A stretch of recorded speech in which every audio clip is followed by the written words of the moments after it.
शुरू से आ रहा है इस बार। ठीक। एक कल वाला क्वेश्चन था, अलैंगिक जनन द्वारा उत्पन्न संतति लैंगिक जनन द्वारा उत्पन्न संतति से किस प्रकार भिन्न है। जो अलैंगिक जनन द्वारा उत्पन्न हुई थी ना वो संतति, और जो लैंगिक जनन द्वारा उत्पन्न होती है संतति, तो वो अलैंगिक जनन से किस प्रकार से भिन्न होती है।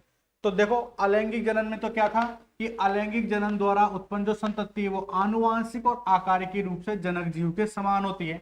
ये आप लोगों को मैंने इससे पहले वाली क्लास में बताया था कि जो अलैंगिक जनन से एक कोशिका थी, उस एक कोशिका को दो भागों में बांट दिया था, और दो भागों में बांटने के बाद जो कोशिकाएं बनी थी वो कोशिकाएं नए जीव का निर्माण कर लेती है।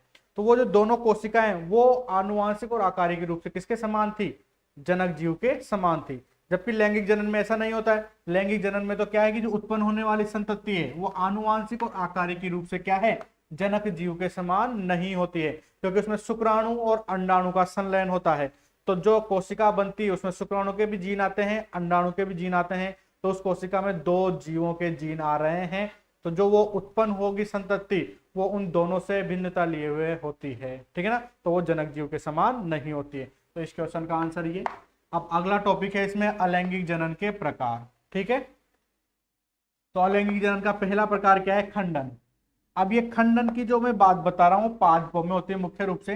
तो खंडन का मतलब क्या होता है कि जब किसी भी जनक कोशिका या जनक जीव के छोटे छोटे भाग काट दिए जाए या छोटे छोटे खंड कर दिए जाए, ठीक है। जैसे आप लोगों को मैंने अभी यहाँ पर समझाया था कि ये कोशिका है और इस कोशिका को भागों में बांट दिया हमने। तो जितने भागों में बांटेंगे तो वो ये भाग क्या कहलाएगा, ये भाग खंड कहलाएगा। तो जितने खंडों में काट देंगे उतने ही क्या होगा, नए जीवों का निर्माण हो जाएगा। तो खंडन में क्या होता है कि इस प्रकार के अलैंगिक जनन में जीवों को छोटे छोटे खंडों में बांटा जाता है। तो छोटे छोटे खंडों में बांट दिया और प्रत्येक खंड क्या करेगा, नए जीव का निर्माण कर लेता है। प्रत्येक खंड क्या कर लेगा, नए जीव का निर्माण कर लेगा। तो इसे ही हम क्या बोलते हैं, खंडन की क्रिया कहते हैं। ऐसा जो कुछ वैज्ञानिक क्या है कि कुछ वैज्ञानिक इस क्रिया को पुनरुद्भवन भी कहते हैं। कुछ वैज्ञानिक क्या बोलते हैं, इस क्रिया को पुनरुद्भवन भी कहते हैं। जो कटे हुए अंग है उन कटे हुए अंगों के द्वारा नए जीव का निर्माण हो जाए, ठीक है। तो ऐसा किसमें पाया जाता है, रिक्शिया में पाया जाता है, मार्केंसिया में पाया जाता है, ब्रायोफाइटा में पाया जाता है। खंडन की क्रिया रिक्शिया, मार्केंसिया, ब्रायोफाइटा और कुछ जंतुओं में भी पाई जाती है, ठीक है। अभी मैं प्लेनेरिया का एग्जांपल देके समझाऊंगा। उसके पहले हम इस पुनरुद्भवन को समझ लेते हैं। पुनरुद्भवन क्या है। पुनरुद्भवन का मतलब है कि यहां लिख देता हूं मैं,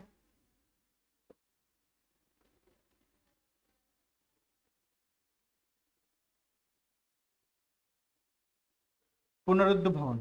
पुनरुद्भवन का मतलब है कि जो कटे हुए अंग होते हैं, सख्त विषक्त अंगों का दोबारा आ जाना, ये ठीक है। तो जो सख्त विषक्त अंग होते हैं,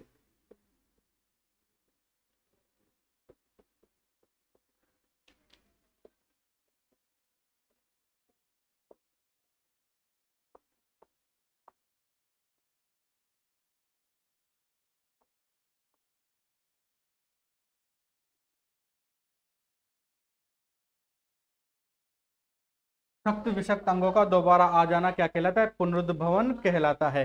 तो ये जो पुनरुद्भवन की क्रिया है ये किसमें पाई जाती है, जैसे छिपकली। छिपकली में आप लोगों ने पता है कि उसकी पूंछ टूट जाती है और वो टूटने के बाद पूंछ दोबारा आ जाती है, ठीक है। या हमारी त्वचा कट गई, हमारी त्वचा कटने के बाद वापस घाव भर जाता है और पूरा वहां पर वापस स्किन आ जाती है, त्वचा वापस वहां पर उत्पन्न हो जाती है। या बाल काट दे, बालों का वापस उत्पन्न हो जाना, ये सब क्या कहलाता है, पुनरुद्भवन कहलाता है, ठीक है। लेकिन यहाँ पर तो जो हम पढ़ रहे हैं सामान्य क्रिया पुनरुद्भवन की, अभी मैंने क्या बताया, किसी जीव का कोई अंग टूट जाए और वो आ जाए।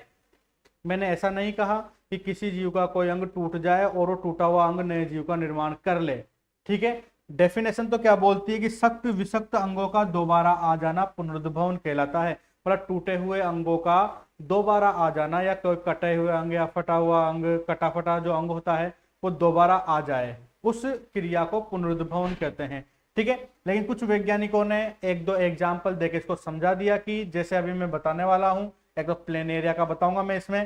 तो आप लोग समझ गए खंडन का मतलब क्या होता है। खंडन का मतलब है कि जब जीव को छोटे छोटे खंडों में बांट दिया जाए और जो बटे हुए अंग हैं, जो प्रत्येक खंड है वो नए जीव का निर्माण कर ले, तो उस क्रिया को हम क्या बोलते हैं? खंडन की क्रिया कहते हैं। और कुछ वैज्ञानिक इसे क्या बोलते हैं? पुनरुद्भवन भी कहते हैं। और पुनरुद्भवन का अर्थ समझ गए आप लोग? पुनरुद्भवन का मतलब क्या है? सख्त विषक्त अंगों का दोबारा आ जाना क्या कहलाता है? पुनरुद्भवन कहलाता है। यहां तक की बात समझ में आ गई? ठीक है। अब इसके एग्जाम्पल हैं, खंडन की क्रिया के एग्जाम्पल बताएं प्लेन एरिया इसमें, तो ऊपर बनाते हैं इनको।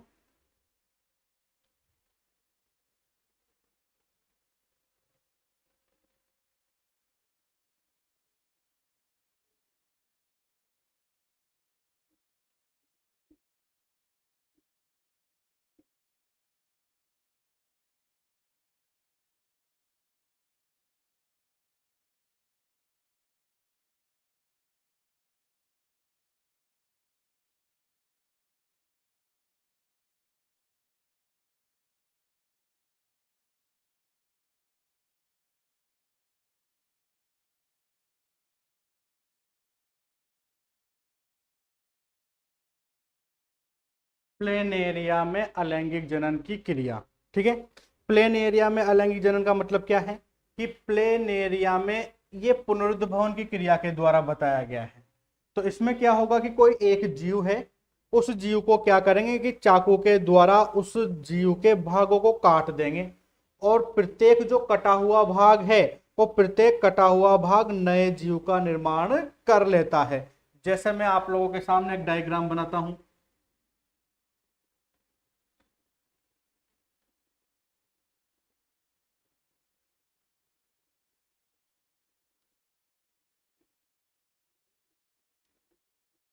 ये हमने प्लेन एरिया के लिए बनाया है। ठीक है। थोड़ा अच्छा से बना देते हैं इसको।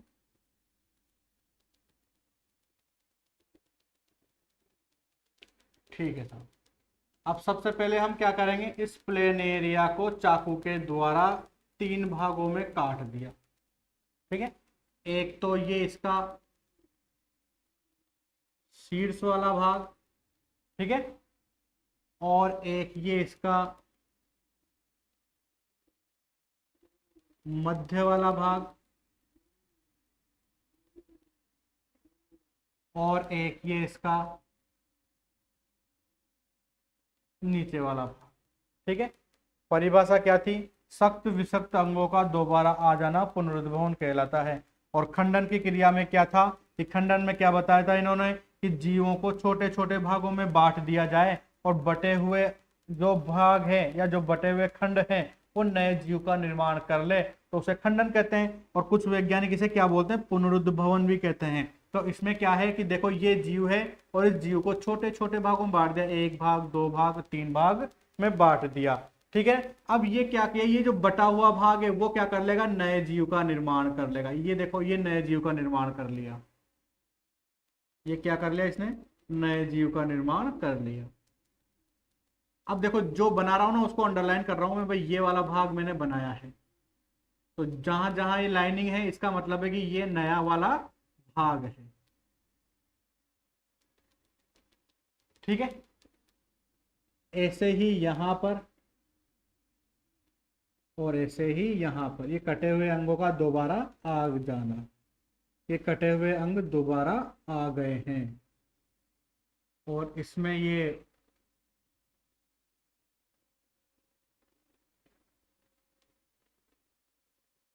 बीच वाला भाग और ऊपर वाला भाग आ गया। तो प्लेन एरिया में अलैंगिक जनन की क्रिया कैसे होगी? ये तो क्या है? जनक।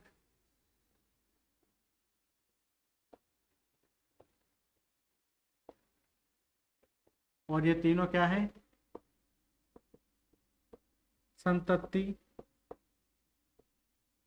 Plain area. ठीक है। आगे बात समझ में। तो सबसे पहले प्लेन एरिया में अलैंगिक जनन किस प्रकार होगा? सबसे पहले क्या करना है? प्लेन एरिया को चाकू के द्वारा 3 भागों में काट लेना है। ठीक है। और फिर जो कटे हुए भाग थे, एक तो ये वाला भाग था, एक ये वाला भाग था, और एक ये वाला था, ये 3 भाग थे। तो कटे हुए भाग क्या होते हैं? कटे हुए भागों में पुनरुद्भवन की क्रिया होती है, और पुनरुद्भवन की क्रिया के द्वारा नए जीव का निर्माण होता है। तो अलैंगिक जनन का मतलब है, हमने क्या पढ़ा था? एक जीव के द्वारा 2 या 2 से अधिक जीवों का निर्माण हो। तो यहाँ पर भी क्या हो रहा है? एक जीव के द्वारा 2 या 2 से अधिक जीवों का निर्माण हो रहा है। ठीक है, तो इसे हम क्या बोलते हैं, प्लेन एरिया में अलैंगिक जनन की क्रिया कहते हैं। आगे बात समझे, प्लेन एरिया में अलैंगिक जनन। ठीक है, अब देखो एक नोट लगा के ये बात याद रखनी है आप लोगों को, क्वेश्चन पूछ लिया जाए कि सर्वाधिक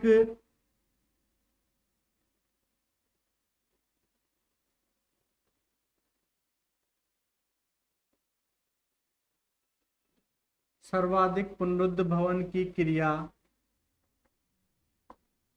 किसमें पाई जाती है। तो आप लोगों को आंसर क्या लिखना है, प्लेन एरिया में पाई जाती है। सर्वाधिक जो पुनरुद्भवन की क्रिया है वो कौन से जीव में पाई जाती है, प्लेन एरिया में पाई जाती है। छिपकली में नहीं पाई जाती पुनरुद्भवन, मतलब पुनरुद्भवन की क्रिया तो पाई जाती है लेकिन सर्वाधिक नहीं पाई जाती, क्योंकि छिपकली में तो क्या है कि जो टूटा हुआ भाग है तो वो भाग ही आता है, लेकिन यहाँ पर तो क्या हुआ, जो कटा हुआ भाग है उस कटे हुए भाग के द्वारा ही, पूरे के पूरे भाग के द्वारा ही नए जीव का निर्माण हो रहा है। आगे बात समझ में, तो प्लेन एरिया में अलैंगिक जनन इसके द्वारा होगा। एक वैज्ञानिक अब्राहम टिम्बेल नामक वैज्ञानिक बताते हैं कि यदि हाइड्रा के 1.7 mm के टुकड़े कर दिए जाएं, दूसरा नोट इसमें है, एक वैज्ञानिक का नाम है अब्राहम टिम्बेल। ये अब्राहम टिम्बेल नामक वैज्ञानिक बोलते हैं यदि हाइड्रा के 1.7 mm के टुकड़े कर दिए जाएं, ठीक है, तो प्रत्येक टुकड़ा क्या करेगा, नए जीव का निर्माण कर लेता है। तो यह भी क्या है कि पुनरुद्भवन के द्वारा हो रहा है। इसमें अब्राहम टिम्बेल नामक वैज्ञानिक ने बताया ये स्पेशल कि यदि हाइड्रा के 1.7 mm के टुकड़े किए जाएं तो प्रत्येक टुकड़ा क्या कर सकता है, नए जीव का निर्माण कर सकता है। ठीक है, ये जो खंडन की क्रिया पड़ी थी, ये खंडन की क्रिया जंतुओं में, पादपों में, सब में कॉमन पाई जाती, इसलिए खंडन की क्रिया पहला प्रकार है अलैंगिक जनन का। ठीक है, तो अलैंगिक जनन में आप लोगों को समझ में आ गया अलैंगिक जनन किसे कहते हैं। अलैंगिक जनन का मतलब समझे आप लोग, जब एक जीव के द्वारा दो या दो से अधिक जीवों का निर्माण हो और उत्पन्न होने वाली संतति में क्या हो, आनुवांशिक और आकारिकी, जो उत्पन्न होने वाली संतति है वो आनुवांशिक और आकारिकी रूप से किसके समान होना चाहिए, जनक जीव के समान हो, तो उसे अलैंगिक जनन कहते हैं। तो यहां भी क्या हो रहा है, देखो आप लोग, एक जीव के द्वारा दो या दो से अधिक जीव बन रहे हैं और ये सारे जीव किसके समान है, इसी के समान है। ठीक है, इसके समान है, तो ये क्या है, अलैंगिक जनन का पहला प्रकार हो गया, खंडन। ठीक है, दूसरा भी हम पढ़ेंगे विखंडन। थोड़ा कंफ्यूज मत हो जाना सर, खंडन भी एक ही जैसा शब्द है, विखंडन, खंडन मतलब भी टूटना, विखंडन मतलब भी टूटना। ठीक है, लेकिन ये जो खंडन की क्रिया पाई जाती है ना, पादप और जंतु दोनों में कॉमन पाई जाती है। ठीक है, तो ये सामान्य प्रकार का उदाहरण है खंडन। तो अब दूसरा है विखंडन की क्रिया, मिटा देता हूं अब इसको सारा।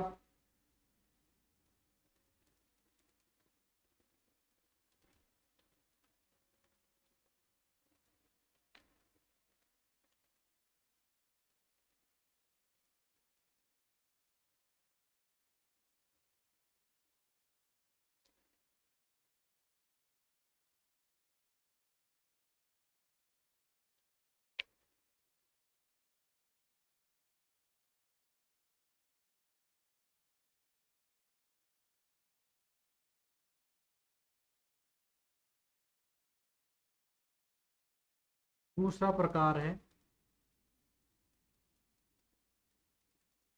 विखंडन। होगा कि स्टार्ट। अब क्या है, इस प्रकार के अलैंगिक जनन, इस प्रकार के अलैंगिक जनन में, साफ दिख रहा है कि ऊपर, इस प्रकार के अलैंगिक जनन में जनक कोशिका, इस प्रकार के अलैंगिक जनन में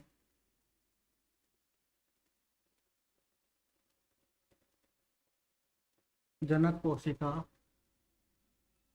दो या दो से अधिक, इस प्रकार के अलैंगिक जनन में जनक कोशिका दो या दो से अधिक दो या दो से अधिक समान या बराबर के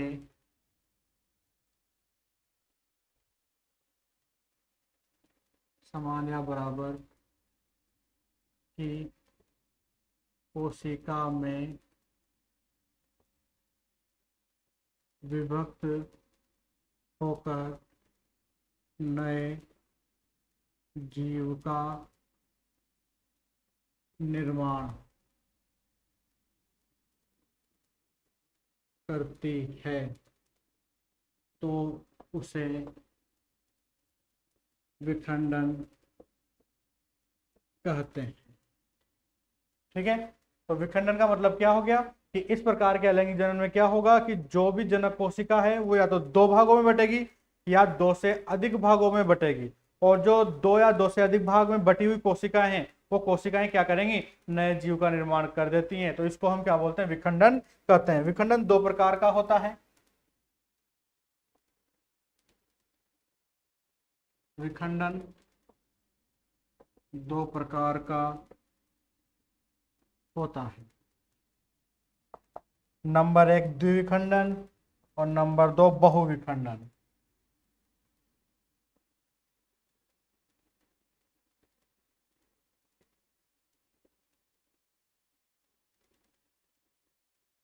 द्विविखंडन और बहुविखंडन। ठीक है, तो विखंडन के कितने भाग हैं, दो भाग है, एक तो द्विविखंडन और एक बहुविखंडन। अब हमें द्विविखंडन और बहुविखंडन दोनों पढ़ना है। ठीक है, तो पहले तो हम द्विविखंडन हेडिंग डालेंगे, फिर बाद में बहुविखंडन पढ़ेंगे।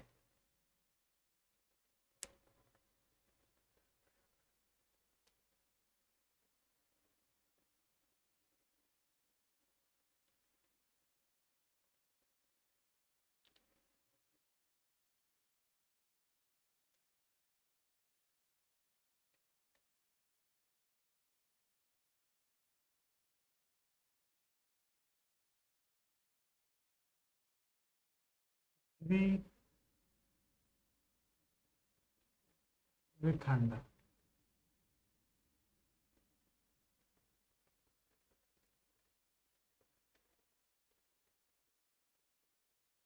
अब देखो द्विविखंडन में क्या होता है,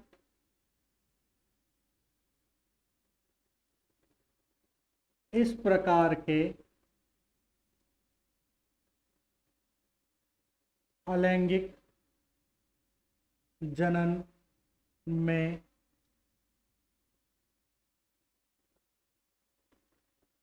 जनक कोशिका दो बराबर भागों में विभक्त हो जाती है। इस प्रकार के अलैंगिक जनन में जनक कोशिका दो बराबर भागों में विभक्त हो जाती है और दोनों भाग तेजी से वृद्धि कर नए जीव का निर्माण कर लेते हैं, नए जीव का निर्माण कर लेते हैं। तो इसे द्विविखंडन कहते हैं। आई बात समझ में? अभी डायग्राम के द्वारा भी समझा देंगे। इस प्रकार के अलैंगिक जनन में क्या है कि जनक कोशिका, अब देखो ये रही जनक कोशिका,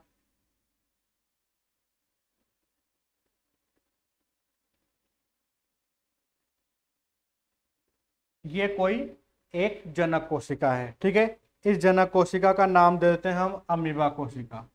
ठीक है, अमीबा है, ये अमीबा का केंद्रक है और ये इसके चारों ओर कोशिका द्रव्य या हम इसको जीव द्रव्य बोल देंगे। तो ये इसके चारों ओर पदार्थ भरा हुआ है। ठीक है, ये कौन से जीव की है, ये है अमीबा की। ठीक है, अब सबसे पहले क्या होगा कि जो अमीबा की सतह है उस सतह में खांच उत्पन्न होती है। ये अमीबा की सतह है, तो ये अमीबा की सतह में ये खांच बनने लगती है।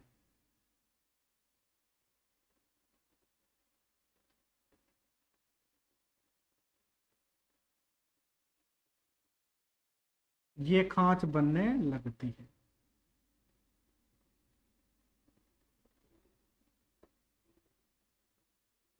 खांच का निर्माण, ठीक है। और ये इसका केंद्रक है। जैसे ही इसके केंद्रक मतलब इसकी सतह में खांच का निर्माण होने लगता है, तो ये एक दूसरे पर दबाव डालेगी कोशिका, जिससे क्या होगा, इसके केंद्रक पे दबाव उत्पन्न होता है और ये केंद्रक थोड़ा फैल जाता है। ये केंद्रक इसका फैल गया। ध्यान से देखो, ये केंद्रक एक कोशिका है और इस केंद्रक सॉरी ये अमीबा एक कोशिका है। इस अमीबा के सतह पर यहाँ ऊपर और यहाँ नीचे, यहाँ दोनों सतह पर खांच का निर्माण हो रहा है। मतलब धीरे धीरे ये अंदर की ओर जा रही है, खांच का निर्माण हो रहा है, जिससे क्या होगा कि जो इसका केंद्रक है वो केंद्रक पर क्या होगा, केंद्रक पर दबाव उत्पन्न होने लग जाता है। जैसे ही केंद्रक में दबाव उत्पन्न होगा तो ये केंद्रक पे दबाव उत्पन्न होता जाएगा और ये खांच अधिक गहरी होती जाती है। अब ये खांच क्या हो गई, अत्यधिक गहरी होती जा रही है। ये खांच अत्यधिक गहरी हो गई। जब खांच अत्यधिक गहरी हो जाती है तो ये जो केंद्रक था वो केंद्रक टूटकर या केंद्रक विभाजित होकर दो भागों में बट जाता है। ये केंद्रक विभाजन की क्रिया होगी यहाँ पर, और केंद्रक विभाजन से केंद्रक दो भागों में बट जाता है। तो यहाँ पर क्या होगा, केंद्रक का विभाजन, ठीक है। तो केंद्रक का विभाजन हुआ और केंद्रक के विभाजन होने से क्या हुआ, केंद्रक दो भागों में बट गया। और ये केंद्रक दो भागों में बटने के बाद ये खांच अत्यधिक गहरी होकर इसे दो भागों में बांट देगी। एक भाग तो ये रहा और एक भाग ये रहा। तो ये रही एक कोशिका और ये रही एक कोशिका। ये दोनों क्या बन गई, ये दोनों पुत्री अमीबा, या हम इसको बोल सकते हैं संतति अमीबा कह सकते हैं। अब देखो यहाँ पर हमने द्विविखंडन में क्या पढ़ा था, द्विविखंडन में पढ़ा था कि यह इस प्रकार के अलैंगिक जनन में जनक कोशिका, ये रही जनक कोशिका, जनक कोशिका दो बराबर भागों में विभाजित हो जाती है। ये जनक कोशिका दो बराबर भागों में विभाजित हो जाती है, हो गई विभाजित, विभक्त हो जाती है।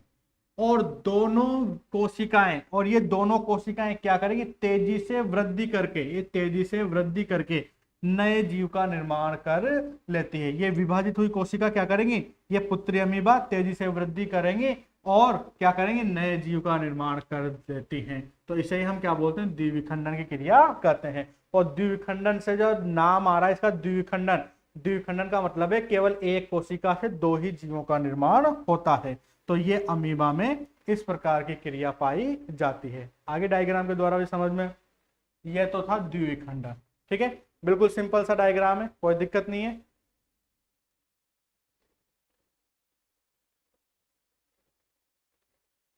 अब इसके एक दो एग्जाम्पल और हैं। जैसे जो पैरामीशियम होता है, उस पैरामीशियम में अनुप्रस्थ द्विविखंडन की क्रिया होती है, और जो युगलिना होता है उस युगलिना के अंदर लंबवत द्विविखंडन की क्रिया पाई जाती है। जैसे मैं आप लोगों को बताऊं, ये पैरामीशियम है, ये तो एक एग्जाम्पल हो गया अमीबा का, नंबर एक एग्जाम्पल अमीबा। नंबर दो लिख देते हैं हम पैरामीशियम, ठीक है। तो पैरामीशियम में क्या होता है, पैरामीशियम में अनुप्रस्थ द्विविखंडन की क्रिया पाई जाती है, ठीक है। अनुप्रस्थ द्विविखंडन का मतलब क्या है कि ये रहा पैरामीशियम, पैरामीशियम की सतह पर बहुत सारे रेशे पाए जाते हैं, इनको पक्षमा भी कहें कहते हैं, याद हो तो आप लोगों ने 11th में पढ़ा हो। अब देखो, अनुप्रस्थ का मतलब है कि ये इस प्रकार से दो भागों में बट जाए, ठीक है। तो अनुप्रस्थ विभाजन, अनुप्रस्थ द्विविखंडन पैदा है, दो भागों में बटेगा और टूटे हुए भाग क्या करेंगे, नए जीव का निर्माण कर लेंगे। इसका एक और एग्जाम्पल है, तीसरा युगलीना में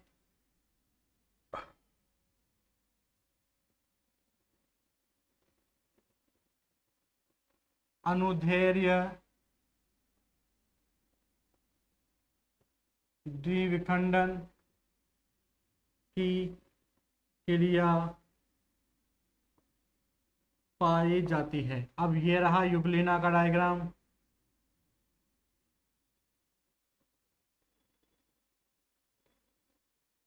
इसमें एक रेशा बड़ा होता है और एक रेशा छोटा होता है। तो इसमें इस प्रकार से ये इस प्रकार से भाग, इस प्रकार दो भागों में बटेगा ये लंबवत।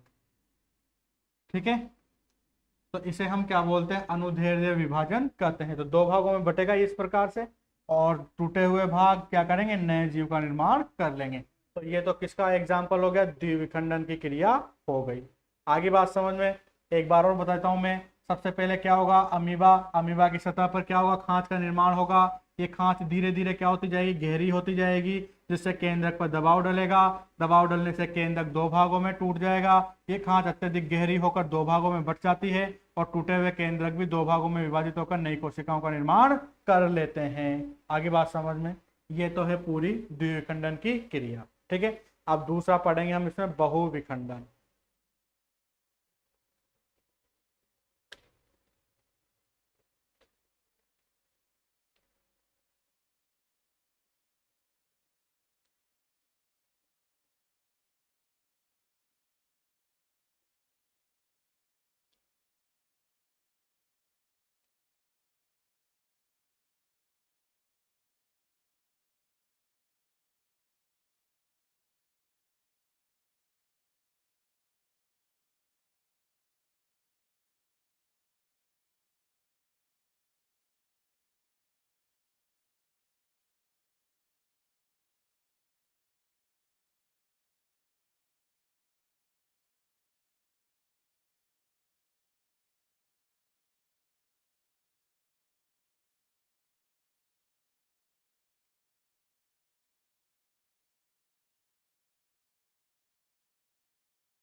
बहुविखंडन, ठीक है। बहुविखंडन क्रिया में क्या होगा, जो अमीबा है, ये अमीबा,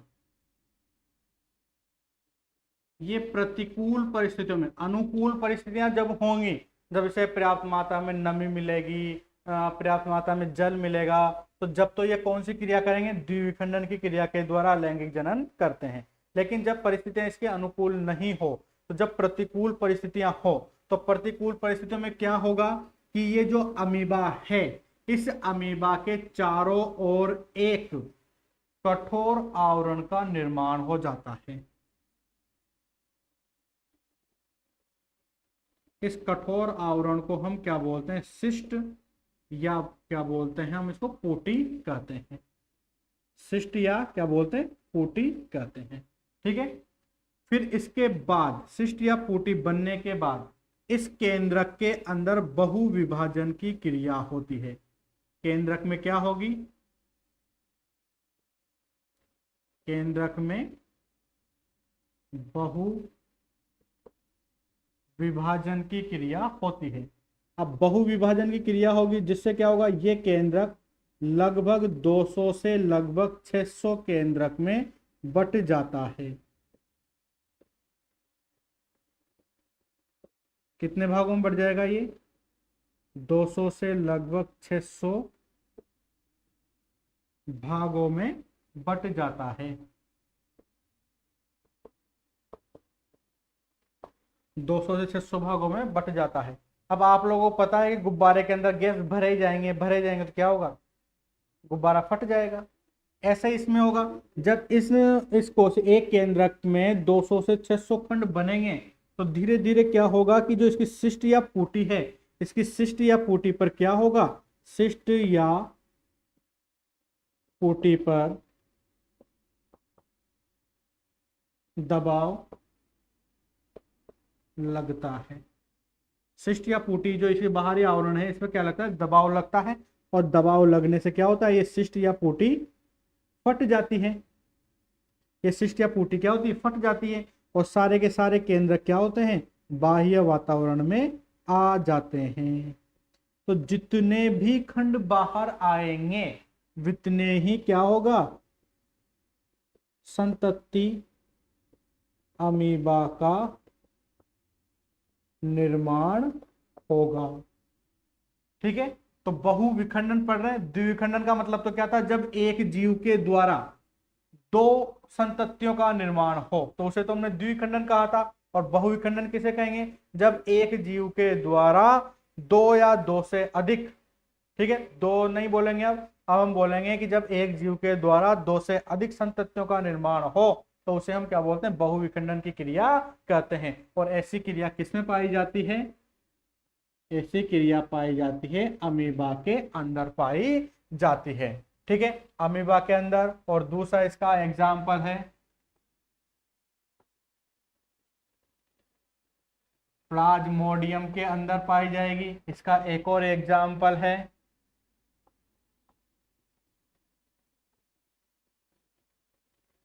मोनोसिस्टस। मोनोसिस्टस, ठीक है। तो बहुविखंडन का मतलब समझिए आप लोग, जब एक जीव के द्वारा दो से अधिक संततियों का निर्माण हो तो उसे हम क्या बोलते हैं, बहुविखंडन की क्रिया कहते हैं। और बहुविखंडन की क्रिया किसमें पाई जाएगी, अमीबा में पाई जाती है। कब पाई जाएगी, प्रतिकूल परिस्थितियों में। दोबारा बोल रहा हूं, ध्यान से सुनना, याद कर लेना। अमीबा में प्रतिकूल परिस्थितियों में बहुविखंडन की क्रिया पाई जाती है। इस क्रिया में सबसे पहले अमीबा के चारों ओर एक कठोर आवरण का निर्माण होता है जिसे सिस्ट या पुटी कहते हैं। फिर इसके बाद इसके केंद्रक में बहुविभाजन की क्रिया होती है जिससे 200 से 600 भागों का निर्माण हो जाता है। फिर जैसे इनका निर्माण होता है तो इस सिस्ट या पुटी पर क्या लगता है, दबाव लगने लगता है। और दबाव लगने के बाद इसकी सिस्ट या पुटी वाला आवरण टूट जाता है या नष्ट हो जाता है, जिससे सारे के सारे केंद्रक बाहर आकर संतति अमीबा का निर्माण कर लेते हैं। इस प्रकार एक जीव के द्वारा बहुत सारे जीवों का निर्माण हो जाता है रोग में। आज के लिए इतना ही, फिर आगे की क्लास में देखते हैं।